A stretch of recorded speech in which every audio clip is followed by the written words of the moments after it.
I'm not about to celebrate my birthday. That's not.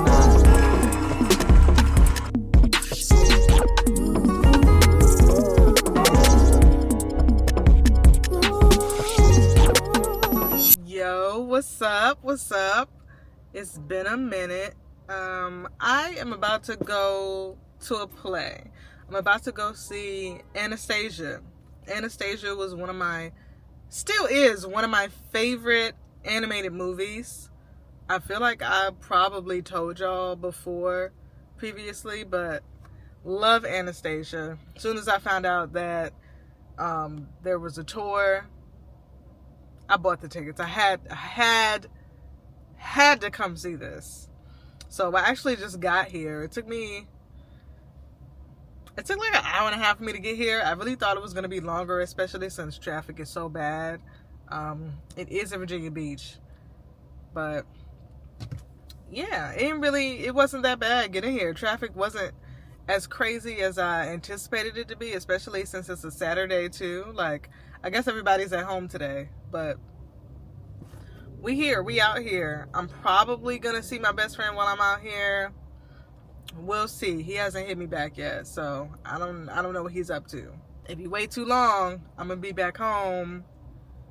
I'm sorry, but yeah, let me go now. Traffic, I will say parking around here is crazy. It's like in the town center. The Sandler Center is exactly where the play is taking place, but it's like parking is crazy here. Thank God for this garage for public parking. I would have preferred to park on the street, but it is what it is. It's fine. I'll see if I can sneak some footage, because the last play, I know when I went to see Chicago, I couldn't really get anything. They like really on it about not having your phones out there. We're gonna see what the vibe is when I get in here. I probably won't pull this out, but I will try to record on my phone.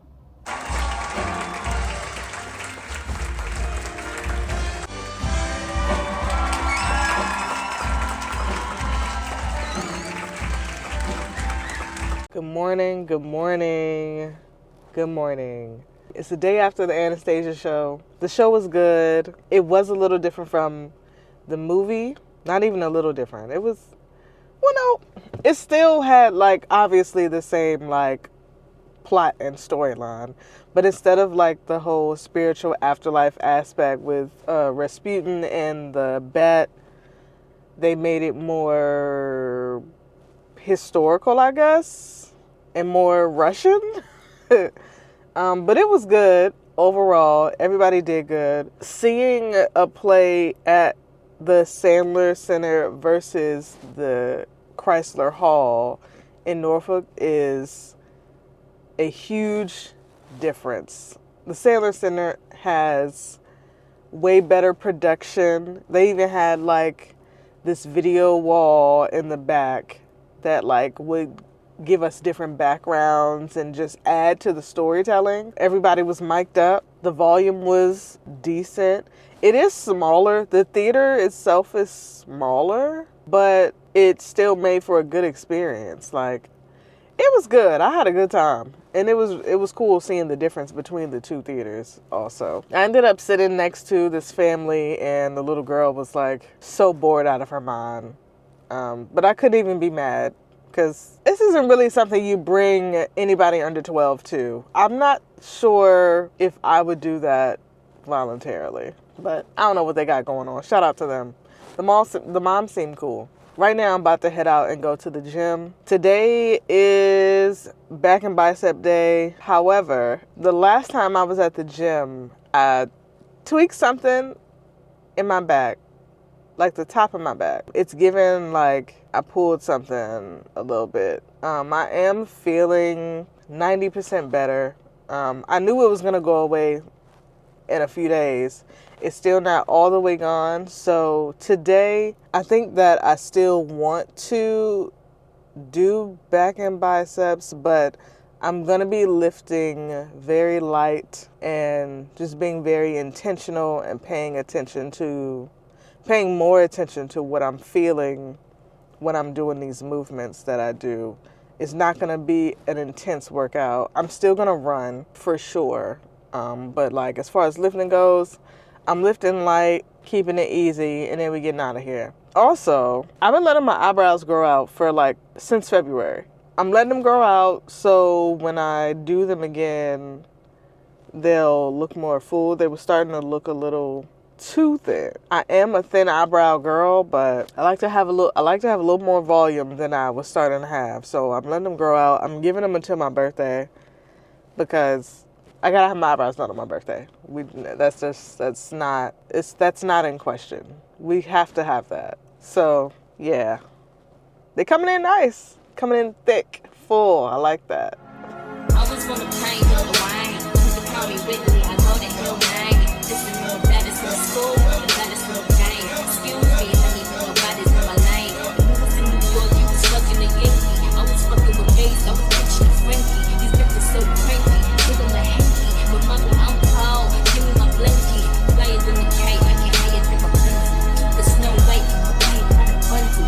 It could be stuck for the crumble. Only acting like a card, another love one. Oh, I'm a stealer, pushing up the dealer. Full of toe boys, don't feel it. Okay, so that went well. Better than expected, honestly. I did take it light and I moved real slow. I did go a little heavy when I started doing the curls. And of course, heavy is relative. Heavy slash a good stable weight. Like something that's not too light where I can just lift it with no issue at all through the entire set. I started off with 25 and I felt like that was a little too light, so I just went up to 30 and took it slow. I feel like doing the curls. That was also the last thing that I did. I didn't do too much today. That was the last thing I did. And after I was done, I did feel like a little tightness in that spot in my back, but it's not bad. Like I'm not in any pain or anything. Like I feel like I did good. Everything else I was real light and just slow movements, light intentional movements. So that was cool. That worked out. That was a good workout. Now I'm about to just run a couple errands. I feel like I'm probably gonna pick the camera up tomorrow. Because I low-key got a lot to do today, and like recording just kind of adds to the time that it takes to do certain things. So it'll be just a flash to you guys. Also, if you are not subscribed to this channel, go ahead and do that right now. Subscribe to the channel, like this video, and leave me a comment if you feel led to do so. I would like to get to know if I could be the kind of girl that you could be down for. 'Cause when I look at you, I feel something tell me that you're the kind of guy that I should make a move on. And if I don't let you know, then I won't be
Good morning. Good morning.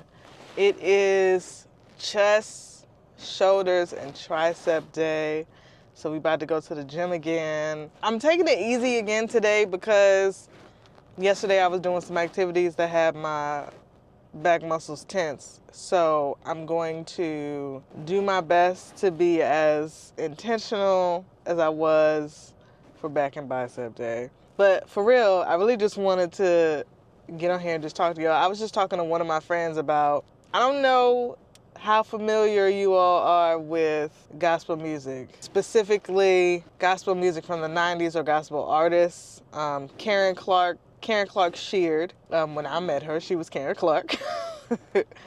Her first album is probably my number one favorite album of all time across all genres that I may have listened to.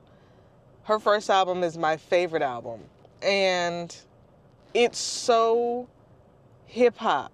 And I was just listening to that album on my way to the gym this morning. As I'm listening to it, first of all, I don't know why I'm just hearing the Bad Boy sample in the song Praise Festival. I don't know why that just hit my ears today. That was what that was.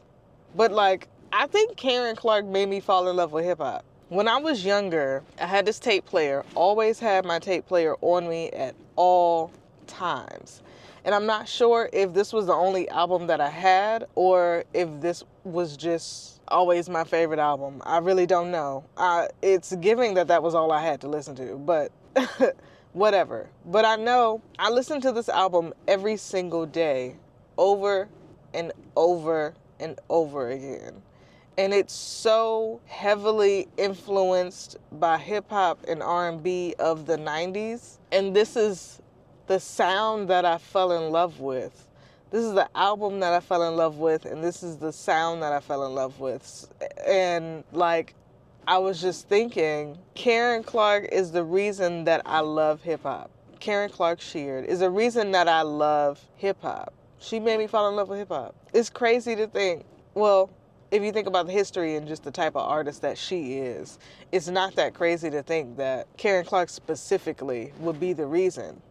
But I guess just to anybody, it's kind of crazy that a gospel artist made me fall in love with hip-hop. I just needed to get that out because I was just thinking about it, and then I started talking to my friend about it, and it's just like, shout out. And then he sent me this YouTube video of her and her daughter singing a song that's at the end of this album, and it's just like, it's crazy. It's crazy. Shout out Karen.